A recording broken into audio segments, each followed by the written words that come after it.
அஸ்ஸலாமு அலைக்கும். இன்றைக்கி நம்ம வெங்காய சம்சா தான் செய்ய போகிறோம். சிக்கன் சம்சா, உருளைக்கிழங்கு சம்சா இந்த மாதிரிலாம் செய்கிறோம்ல. வெறும் வெங்காயம் வச்சு நம்ம சமோசா செய்யலாம்.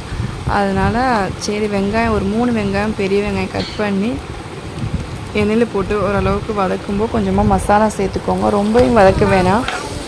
அதோட மசாலா மிளகாத்தூள், மஞ்சத்தூள், கொஞ்சமாக ஜீரகத்தூள் போட்டுட்டு கரம் மசாலா, கொஞ்சமாக கறி மசாலாவும் போட்டுக்கோங்க.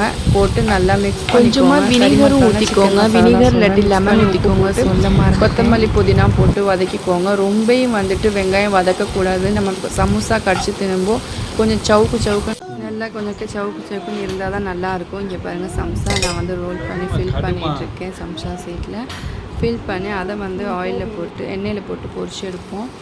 ரொம்ப முருகன்னு அவசியம் இல்லை. டக்குன்னு நம்ம எண்ணெயில் நல்ல மிதமான சூடில் எண்ணெய் சூடானதுக்கப்புறம் போட்டு 2 வாட்டி திருப்பி போட்டு எடுத்தால் சமோசா ரெடி. அவ்வளோதான். இதை ட்ரை பண்ணி பாருங்கள். பிடிச்சிருந்தால் லைக் பண்ணுங்கள், ஷேர் பண்ணுங்கள், சப்ஸ்கிரைப் பண்ணுங்கள். எங்களோ வீட்டு இஃப்தார் இதுதான் இன்றைக்கி. பாய். அஸ்ஸலாமு அலைக்கும். நல்லா கிறிஸ்பியாக சூப்பராக தான் இருந்துச்சு சமோசா.